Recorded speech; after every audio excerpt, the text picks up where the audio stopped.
మూలిగే నక్కపై తాటిపండు పడ్డట్లు తయారైంది ఆర్టీసీ పరిస్థితి. ఇప్పటికే వందల కోట్ల రూపాయల నష్టంలో ఉన్న సంస్థకు తాజాగా వెలుగు చూసిన నకిలీ పాసులు ఆదాయానికి భారీగా గండి కొడుతున్నాయి.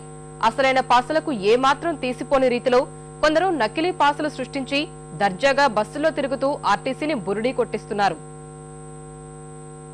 ప్రైవేటు రంగం వైపు మళ్లుతున్న ప్రయాణికులను ఆకర్షించేందుకు ఆర్టీసీ నానా తిప్పులు పడుతోంది. ఇందులో భాగంగా టికెట్ ఛార్జీల రాయితీ కోసం ప్రత్యేకంగా క్యాట్ కార్డులు, వనితా కార్డులు జారీ చేస్తోంది. వీటితో పాటు విద్యార్థులు, వృద్ధులు, పాత్రికేయులు సహా పలువురికి రాయితీపై పాసులు అందిస్తోంది. సంబంధిత పాఠశాలలు, సంస్థల ధృవీకరణతో ప్రత్యేక కౌంటర్లలో ఇస్తుంటారు.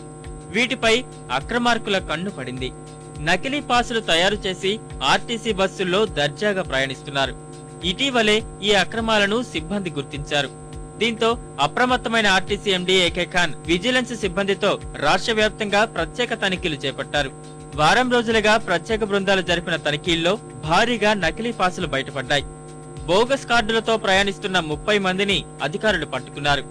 వారిపై టిక్కెట్లు లేకుండా తిరగడం, టిక్కెట్ల పేరిట మోసాలు చేయడం లాంటి విభాగాల్లో 245 కేసులు నమోదు చేశారు.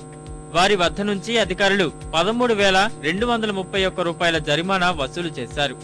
ఐడెంటిటీ కార్డులో ఫోటో మార్చడం, వేర్వేరు విద్యా సంస్థల పేర్లతో నకిలీ పాసులు సృష్టించడం, నకిలీ స్టాంపులు తయారు